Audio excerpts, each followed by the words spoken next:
This was supposed to be a lesson.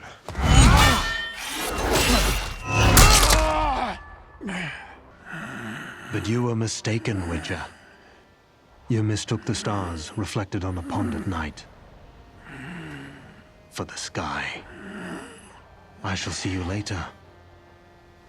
One day, perhaps.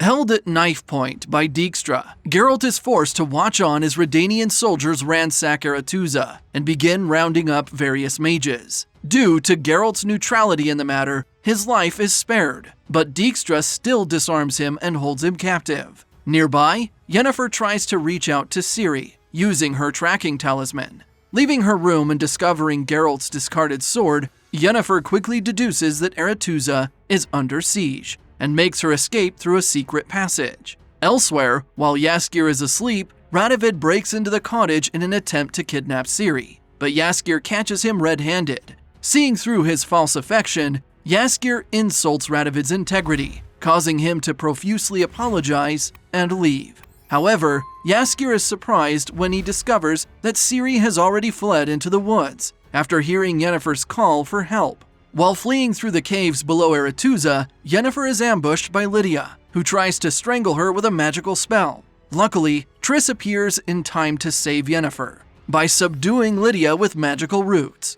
When Lydia continues to threaten Ciri, Yennefer decides that enough is enough and kills Lydia without a second thought. Back at 𝐒𝐿𝐴, Dijkstra and Philippa oversee their group of captured mages, claiming that most of them have betrayed the Brotherhood and are Nilfgaardian spies under the command of 𝐒𝐿𝐴. Soon after, 𝐒𝐿𝐴 arrives and demands an explanation, when Geralt points out that a fleet of Redanian navy ships arriving on shore packed with soldiers. 𝐒𝐿𝐴 reaches her breaking point. Freeing her fellow mages from their shackles with a magical spell, a brawl breaks out, forcing the Redanian soldiers to fight against the overwhelming powers of the Brotherhood. With the tide of the battle turning, Dijkstra attempts to leave, but he is stopped by Geralt, and the two engage in a brutal fight. However, Geralt easily overpowers his opponent, breaking multiple limbs and leaving him on the ground, alive but unable to walk.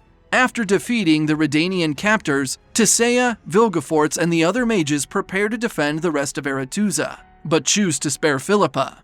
Now past the point of no return, 𝐒𝐿𝐴 reveals his true colors to 𝐒𝐿𝐴 and admits that he has been working with Nilfgaard all along. Using some dark magic, he opens a magic passageway into 𝐒𝐿𝐴, allowing Francesca, Filavandrel, Kahir, Fringilla, and their elven warriors to enter. As the other mages gather around 𝐒𝐿𝐴, a brutal battle begins, and the body count starts to rise. As Francesca uses her elven magic to slay several mages, 𝐒𝐿𝐴 fires back with an extremely deadly spell. In a final act of heroism, Filavandrel jumps in front of Francesca and takes the proverbial magic bullet instead, causing him to immediately explode into bloody chunks.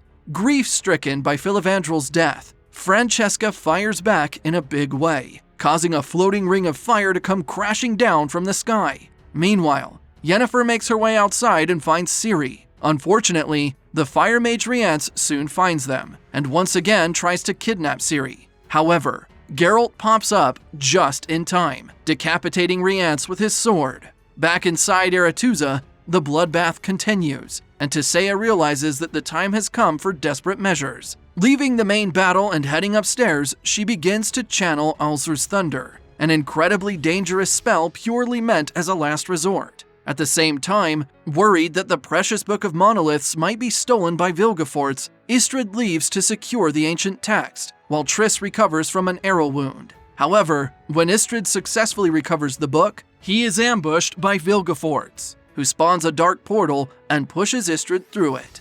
Elsewhere, Dijkstra is almost put out of his misery by the mage Artude, but Philippa swoops in with her owl form, saving Dijkstra and helping him up to his feet as the pair flee from 𝐒𝐿𝐴. Outside, Yennefer realizes that 𝐒𝐿𝐴 has begun to summon 𝐒𝐿𝐴's thunder and decides to return to 𝐒𝐿𝐴 in an effort to save 𝐒𝐿𝐴 and the rest of her clan. Once Yennefer leaves, Geralt and Ciri run into Kahir, and Ciri prepares for a fight to the death. Surprisingly, Kahir has a change of heart and profusely apologizes for his terrible deeds in Cintra, even offering her a free killing blow as a penance for his crimes. However, before Ciri can make a decision, a group of elven warriors appear on the horizon, and Kahir decides to hold them off while Geralt and Ciri make their escape. Back at the battle, Tissaya's energy wanes, allowing the elves to make an offensive push. Although Yennefer and Triss attempt to stop them, the mages are saved by an unlikely ally, Stregobor. Fueled by his hatred for elves, Stregobor tells the mages to flee, while he attacks Francesca and her fighters with a massive blast of fire. Meanwhile, Geralt and Ciri try to locate a boat so they can leave the island, but Ciri is forced to flee into Torlora, the Tower of the Goal, when Vilgefortz appears. Finally arriving at their long overdue face-off, Geralt and Vilgefortz engage in a brutal one-on-one fight, spilling out onto the island's sandy beaches. Although both fighters display extremely flashy combat skills, Vilgefortz easily emerges victorious, as he beats Geralt into submission and leaves him lying on the beach. Inside Torlora, Ciri continues to ascend, and begins to notice strange glyphs emerging from the monolith contained inside the tower. As Vilgefortz grows close, Ciri magically reacts with the monolith, causing a massive explosion. As Triss comes to Geralt's aid, the rest of the survivors, including Francesca, Fringilla, and many of the Brotherhood mages, look on in horror as Torlora comes crumbling to the ground. You are not ready for this kind of power.